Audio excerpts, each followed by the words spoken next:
So what we're doing here is we're doing spawning habitat restoration. Ideally for sturgeon, it's got a mix of two things. You got two stages. The egg stage, they're negatively buoyant, they're going to drop to the bottom, and they're adhesive, so they're going to stick, and they want to fall into a gap. If it's kind of a flat bottom, they'll bounce along the bottom. So they fall into a gap, and then when they hatch, it's going to be about 9 days. They hatch, and then the yolk sac larvae want to swim down further into the gap, and they want to go hide for 12 days between like 2 grains of gravel. Nice little space between a few rocks, and then they'll stay there for 12 days, and then they emerge and they want to swim up and they want to drift downstream. So it's kind of like there's a 21-day period when they need spaces between the gravel and cobbles that are on the bottom. And that naturally occurs in rivers, but in this river, those spaces got filled in with sand many years ago. And so that's where so that doesn't work, and that causes the eggs and larvae to die. And so that's where our project is, about restoring those spaces just for that 21-day, or there's a few spawnings for maybe 30 or 40 days. That's the window we need to have good habitat. So our challenge is, how do we make this good habitat again, or functional habitat, by doing what we're calling substrate cleaning. So we're sorting it out so the big rocks are on the top and the sand's on the bottom. We, a few years ago, developed this tool along with another company to sort. We called it a tube screen, and it really just sorts. It kind of, you can think of the tines of a fork going through the gravel, and lifting the big rocks up, and then lifting up the gravel, and kind of dropping the sand, and then the gravel, and then the cobble on top. So it recreates this layering, and we showed that worked in the side channels and kind of smaller habitats. And now we have to make it work at a big scale, and that's really challenging. So we tried the tube screen here. It was too small. It wasn't heavy enough to penetrate. These rocks here are really embedded. So with a local company, we developed this thing we're calling a sled. And again, it's something that weighs 800 or 900 pounds. So we're working at machine size, not human size. And the idea is you drag it along the bottom, and it's got these tines that dig in, and they kind of disrupt, and they shake up the substrate, and then they pull the bigger rocks on top, and they let the sand go through. And so we've tried that, and it works. So we've been able to test it with, you'll see a long arm excavator, and that can actually pull it through. We've done multiple pulls, and then we go both with underwater video and then a technique called freeze core sampling. And so the freeze core sampling allows us to get a profile of the substrates below the surface. You take a tube, it's about 2 meters long, a metal tube, and you pound it into the bottom. You pound it about 30 centimeters into the bottom. You're on a boat and you're pounding this in, and then it holds still.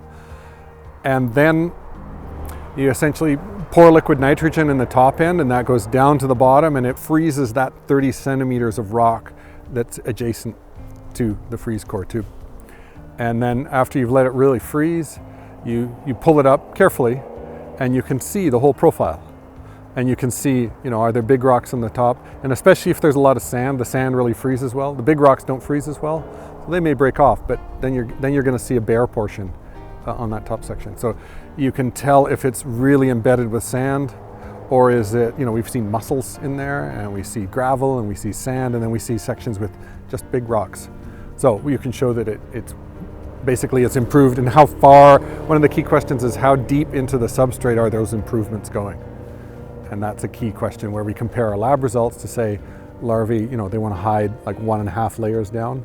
Are we getting 1.5 layers down with our techniques in the river?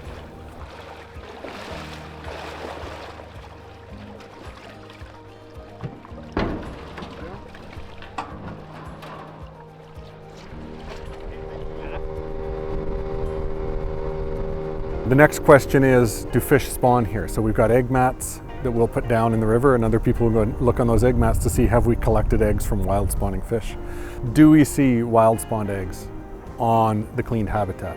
We will also be sampling for larvae, so we'll have drift nets downstream. So do we catch larvae at the drift phase when they're like 12 days post-hatch? That's a challenging one, because there's a lot of debris in the river, so you might catch 1 or 2 larvae, or you might catch 0.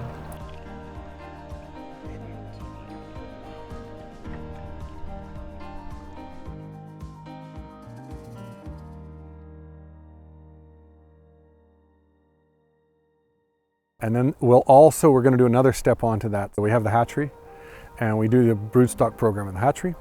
And so we're actually going to take eggs and milk from the hatchery, and we'll bring them to this site, and we'll fertilize them right on the river. And then we will release them so they land exactly on the restored habitat.